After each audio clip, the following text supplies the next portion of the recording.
She shared a meal with orphans. Now they've come back with a mansion in her name. The title does not even come close to covering the topic. The genuine tale of Elara Vance and the Moth Children was not just about the act of repaying compassion. Rather, it was a collision of past desperation and current power, wrapped in a gift that was unnerving. An enlarged version of the story, which is laced with strands of grit, mystery, and deep significance, is as follows. During the very first meal, salt, smoke, and shadows were shared. In no way was Elara a saint. Her face was a roadmap of wrinkles gained beneath the brutal heat of the city's underbelly. She was a lady who had been carved by the harsh weather of existence throughout her whole life. She worked as a seamstress, repairing the ragged edges of society's finery, and lived in a single leased room above a boiler plant that was always coughing. Her salaries were relatively low, and she survived on them. Her own coat was thin and smeared with recollections of the past. When it rained that night many years ago, it was a typical deluge in Greyhaven. It was chilly and persistent, and it turned the lanes into slippery, dark mirrors. The collapsing archway of Whisper Alley, which was a sight that even stray dogs avoided, was where Elara snuck into in order to find a shortcut. That is when she noticed them. 3 individuals huddled together against the masonry that was dripping with water, looking like discarded bags. In addition to being hungry, they were parched.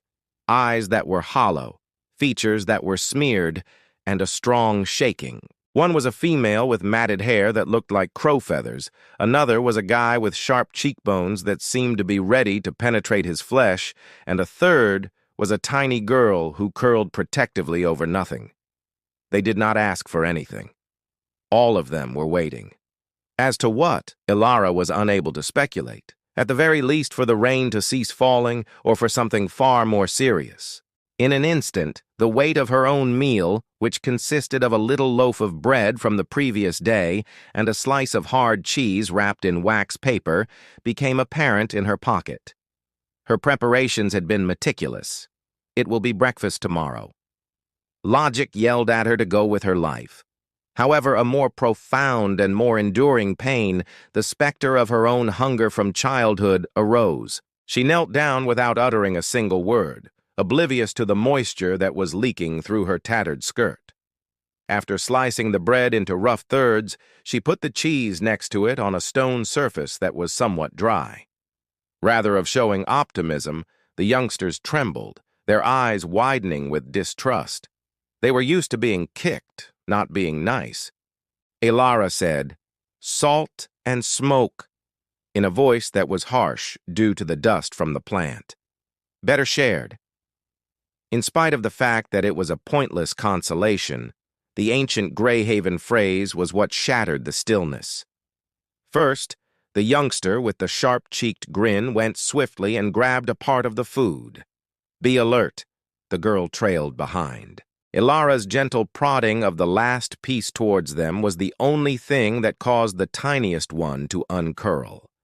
In complete quiet, they devoured it, the sound of their frenzied chewing surpassing even the sound of the rain. While Elara watched, she felt a tightening in her gut, but it was not due to hunger. After the last crumb had disappeared, the girl looked directly into Elara's eyes. It is not appreciation, but rather a ferocious and disturbing acknowledgement. According to the girl, "They call us moths," she murmured, her voice sounding like rust. "An attraction to the light. Enjoy the burns." Elara did not inquire about it. That was all she did. Nod. "Remain out of the rain's bite," she murmured as she stood up with a tight posture. It was a dumb act on her part to leave them with her tattered scarf, which may have made her feel more chilly. She was aware of their eyes on her back as she walked away, and they were not pleading with her but rather marking her. Moths, as they flit about the room, Elara did not end up acting as their sponsor. She was unable to. However, Whisper Alley turned out to be a diversion. At other occasions, she would leave behind a solitary apple, a wrapped pastry that had been nicked from her lunch, or a pair of gloves that were too small but durable and had been discarded.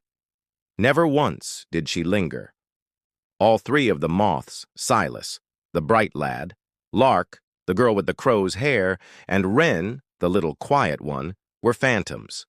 As she watched them, she would get a glimpse of them climbing fire escapes like spiders and disappearing into steam vents, their eyes always vigilant. The occasional appearance of little peculiar tokens on her windowsill included a river stone that was absolutely smooth, a beetle wing that had been kept in perfect condition, and a twisted bit of wire that was shaped like a star. The shadows offer their appreciation in silence. Life went on and on. Elara became older. This plant has shut down. Her eyes were strained in the faint light of her chamber as she took in even more of the healing around her. The moths eventually became a part of the city's gossip mill. Information brokers, fixers, and shadows with sharp fangs were the three individuals who were said to be a merciless young trio that was carving out a position in the underbelly of Greyhaven. They were referred to together as the Cuckoo's Nest. They were never associated to Elara's moths in any moment. For what reason may specters from the street become whispers of power? Unsettling inheritance of the family. When the knock came, it was not on the door of her flat, which was not very sturdy. On the frame of the tailor shop where she was working part-time at the time, she delivered a rap that was both crisp and accurate. It was a filthy streetlight, and there were two individuals standing there, silhouetted against it. Faces that have been chiseled to a menacing elegance, charcoal coats that have been impeccably cut. Both Silas and Lark. Wren remained in the background, keeping a watchful and quiet presence that had grown towering and unsettlingly calm. Elara Vance? The voice of Silas was like polished steel. It was devoid of the alley's roughness, yet it nonetheless continued to retain its previous ferocity. She felt a wave of recognition that was both icy and shocking. Silas? You, Lark? Who is Wren? A spectral smile appeared on Lark's lips. It was not warm, but it acknowledged a certain secret that they both knew. You remember the salt and smoke. First, Silas put a thick, creamy envelope that was sealed with black wax on the counter. This occurred before Elara had the opportunity to comprehend their metamorphosis. However, it was not a logo, but rather a complex and abstract symbol that seemed to change when seen in a direct manner. The statement that Silas made was, "Consider this an adjustment." The empty youngster was replaced by a man who controlled empires of darkness as his stare held hers throughout the whole encounter. It is a property, totally free of constraints, with your approval. With the packet in her hands, Elara fumbled. On the inside were various legal papers, including deeds, titles, and tax records that were related to Haven Crest. Her mind was unable to comprehend it. Is it the Haven Crest? What about the enormous, deteriorating Victorian monster that is located on the cliffs and looks down over Greyhaven town? A medieval maze of towers and barred windows, a monument to the foolishness of a bankrupt industrialist, reputed to be haunted, worthless, and eternally for sale. Does it have any of these characteristics? That is, this cannot be conceivable, she stutteringly said. Is it a ruin? To what end? The black eyes of Lark shone brightly as she leaned forward. Because you witnessed us when we were moths that were lured to the light of the gutters. You did not turn your gaze away. You shared the fire that it was.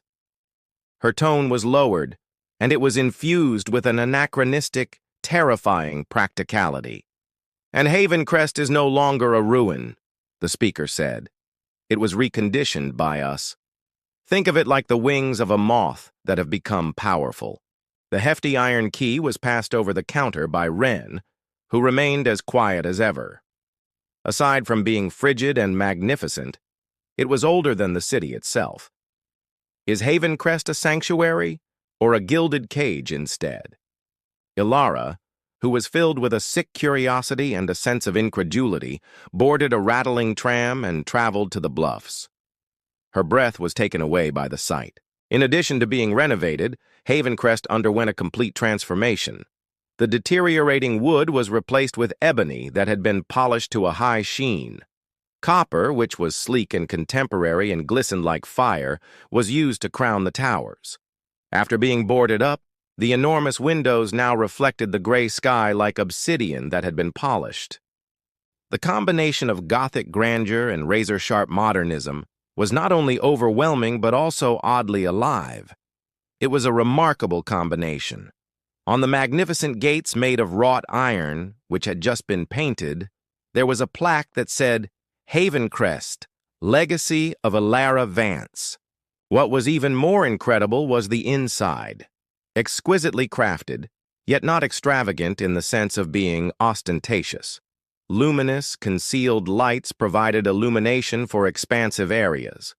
Located next to a library that was stuffed with rare first editions, a cutting-edge kitchen was buzzing with activity.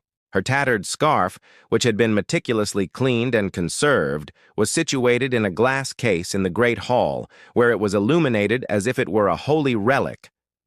The workers moved with a spooky efficiency despite the silence.